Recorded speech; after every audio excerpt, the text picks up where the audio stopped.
Das große persönliche und geistige Treffen der alten Streiter und Kampfgenossen. Und vielleicht hat mancher unter ihnen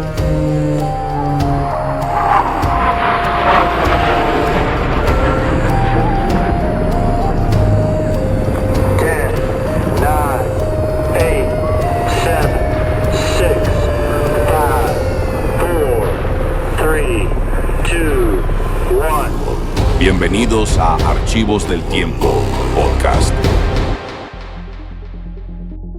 ¿Por qué la NASA retiró una de las naves espaciales más exitosas de la historia cuando aún podía seguir volando? Bueno, a ver, en toda la historia de la exploración espacial humana, 18 personas han perdido la vida en misiones espaciales. Y el dato fuerte es que 14 de esas 18 personas perecieron a bordo de la máquina que alguna vez fue considerada la más avanzada jamás construida. Hablo del transbordador espacial. Así es. Y eso nos lleva a la gran pregunta de este análisis a fondo. Hoy vamos a sumergirnos en un montón de documentos, desde registros históricos de la Agencia Espacial hasta auditorías financieras. Para resolver, o al menos intentar resolver, un debate muy polarizado. Exacto.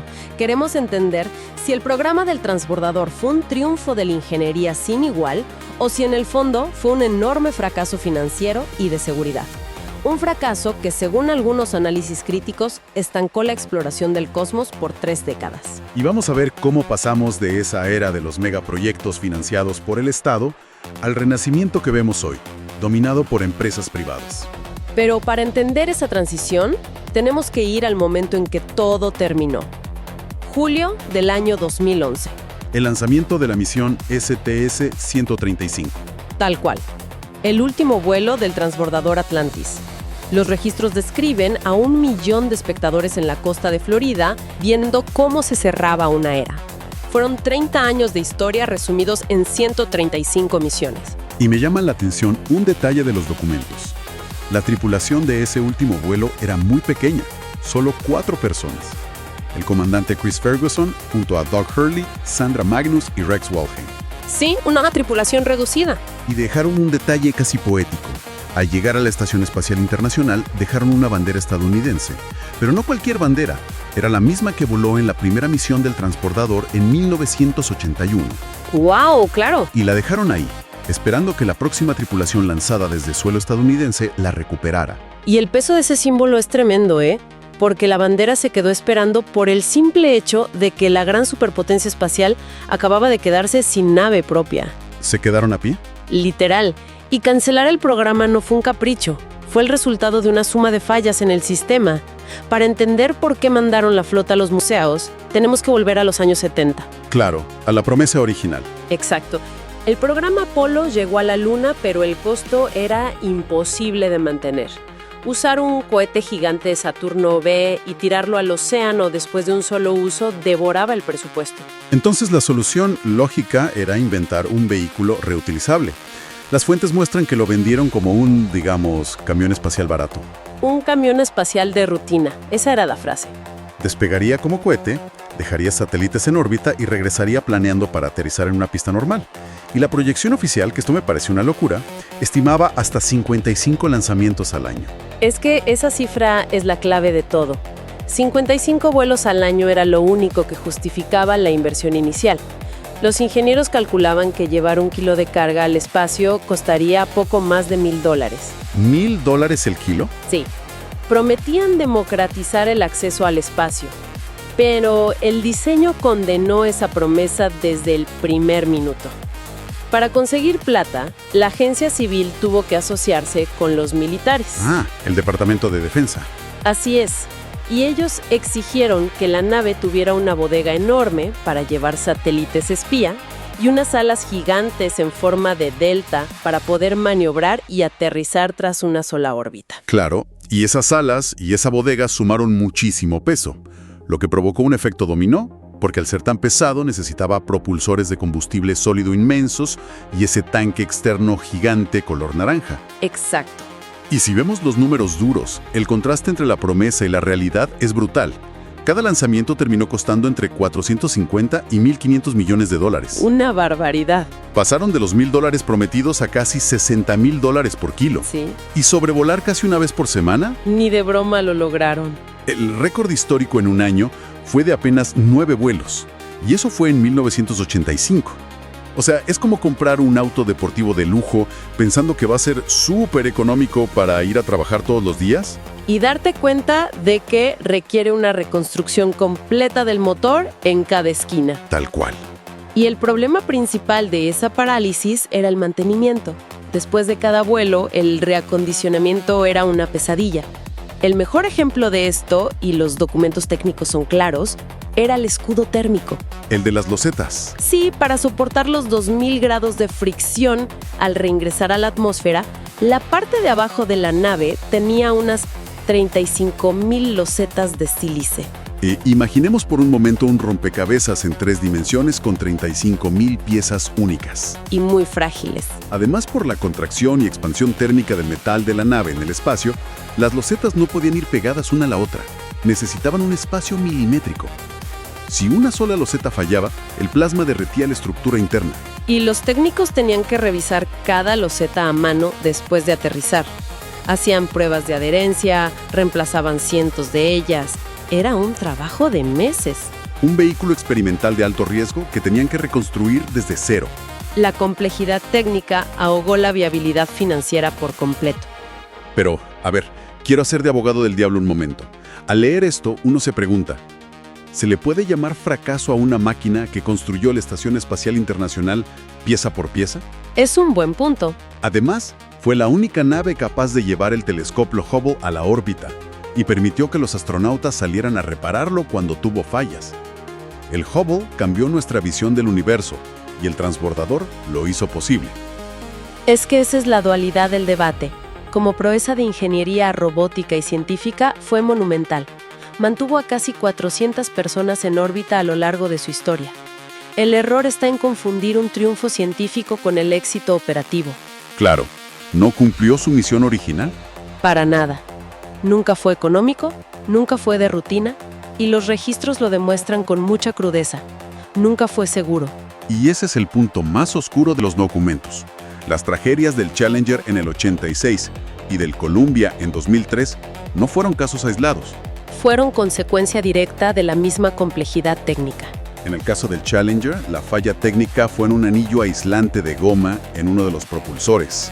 Los propulsores de combustible sólido estaban hechos por segmentos apilados. Y las uniones llevaban esos anillos de goma, los O-rings, para que los gases ardientes no escaparan. Pero hacía mucho frío esa mañana. Sí. El frío hizo que la goma perdiera elasticidad, no selló rápido, y los gases cortaron el material como un soplete, perforando el tanque principal. 7 personas perdieron la vida, incluyendo la maestra Krista McCaudiff. Ese desastre paralizó el programa casi 3 años. Pero el diseño base no se podía cambiar. El transbordador iba pegado al costado del tanque externo gigante, en vez de ir arriba. Y eso lo dejaba expuesto. Por completo. Cualquier escombro que cayera durante el despegue iba directo a la nave. Y así llegamos a la tragedia del Columbia en 2003. Caliente entró al ala, fundió la estructura y destruyó la nave. Otros 7 fallecidos. 14 vidas en total. Y la junta investigadora fue súper clara. Concluyeron que la arquitectura tenía defectos inherentes. Recomendaron que al terminar la estación espacial había que desmantelar la flota. Lo que nos lleva de vuelta a 2011. Las naves van a los museos, el Discovery a Virginia, el Endeavour a Los Ángeles, el Atlantis se queda en Florida. Y el Enterprise en Nueva York. Pero retirar todo sin tener un reemplazo. Fue una crisis estratégica inmensa. Porque el plan original era un programa sucesor llamado Constellation, ¿no? Sí, querían naves nuevas para ir a la estación y luego a la Luna. Pero repitieron los mismos errores burocráticos. El presupuesto estimado llegó a $230,000 millones sin avances reales. Lo cancelaron de raíz. Y ahí se da una de las paradojas geopolíticas más grandes. Estados Unidos, que gastó billones para ganar la Guerra Fría, se quedó sin transporte y tuvo que depender de Rusia. De Roscosmos, sí. Tuvieron que pagar millones por asiento en las cápsulas Soyuz para ir a la estación que ellos mismos construyeron. Es muy irónico, pero las Soyuz son el contraste perfecto del transbordador. El diseño base es de los años 60. Son pequeñas, desechables, no llevan mucha carga. Pero la cápsula va en la punta del cohete. Exacto. A salvo de escombros. Son súper confiables y muy baratas. $5,000 el kilo. Esta dependencia obligó a las autoridades a cambiar de estrategia por completo. Ya sin presupuesto tuvieron que darle la vuelta al problema. Y ahí nace el programa de tripulación comercial. Un cambio de rol decisivo. La agencia dejó de construir naves y pasó a ser un cliente. Ofrecieron contratos a precio fijo para que empresas privadas compitieran. Y el gran punto de inflexión que marcan los documentos es SpaceX. Sin duda. Lograron lo que el transbordador siempre prometió pero nunca pudo hacer, la verdadera reutilización. Y no hicieron un avión de cerámica, sino que rediseñaron los cohetes de toda la vida. El cohete Falcon 9 cambió las reglas para siempre. La primera etapa sube, se separa y luego enciende los motores en reversa para frenar. Usando esas aletas para guiarse y aterrizar vertical sobre plataformas en el mar. Es un espectáculo visual, pero sobre todo, económico. Recuperan el motor principal y los tanques, y el costo se desploma. Reutilizan el hardware docenas de veces con muy poco mantenimiento. Esto destrozó los precios a nivel mundial. Y no solo es SpaceX, también está Boeing con Starliner o Blue Origin. Asumieron todo el trabajo de la órbita baja. Llevar carga y astronautas ya no es un proyecto de orgullo nacional, es un servicio comercial. Y al delegar esto, la agencia estatal se liberó para mirar al espacio profundo. Hacia el programa Artemisa, la hermana gemela de Apolo, el regreso oficial a la Luna. Pero a ver, mucha gente se pregunta, ¿por qué volver a la Luna medio siglo después? Ya fuimos, plantamos banderas, trajimos rocas. ¿Qué sentido tiene gastar miles de millones en volver a un lugar desierto? Es que Apolo fue una misión de exploración impulsada por la Guerra Fría. Eran visitas cortas en la zona plana del Ecuador. Artemisa busca otra cosa, presencia constante y explotación de recursos. Ya no es ir de visita. Para nada. El objetivo ahora es el polo sur lunar, en especial formaciones como el cráter Shackleton. Ah, los cráteres oscuros. Los análisis muestran que por la inclinación de la Luna, el fondo de esos cráteres vive en penumbra permanente y esconden depósitos inmensos de agua congelada. Hielo traído por asteroides hace miles de millones de años. Y ese hielo cambia el valor de la Luna por completo. Sirve para abastecer bases humanas y a la futura estación Gateway. Pero lo más importante es el combustible, ¿verdad? Exacto. Por electrólisis separas el agua en hidrógeno y oxígeno. Que al enfriarse son el mejor propulsor para cohetes. Y esto es vital por el pozo gravitatorio de la Tierra. Escapar de nuestra gravedad consume casi el 90% del combustible en los primeros minutos. Así es. Si podemos fabricar combustible en la Luna y llenar los tanques allá arriba, el ahorro es incalculable. La Luna se convierte en una gasolinera para el viaje a Marte. Una visión logística muy pragmática. Y lo curioso es cómo se conectan las épocas. El nuevo cohete estatal para volver a la Luna, el SLS, usa tecnología reciclada del transbordador. ¿En serio? Sí. Los motores RS-25 de la etapa principal son literalmente los mismos motores físicos que volaron en el Atlantis y el Discovery. ¡Wow! En este cohete no se van a recuperar, caerán al mar. Pero ver ese hardware volar de nuevo cierra un círculo histórico, totalmente. Y para ir cerrando este análisis, creo que la lección del transbordador espacial fue muy dolorosa. Demostró que los proyectos monopólicos del Estado, llenos de burocracia, pueden ser insostenibles y peligrosos. Como dijo la astronauta Sandra Magnus de ese último vuelo, las lecciones en esta industria cuestan muy caro, pero sientan las bases del futuro. Ese fracaso forzó la sinergia público-privada que tenemos hoy, que es mucho más ágil.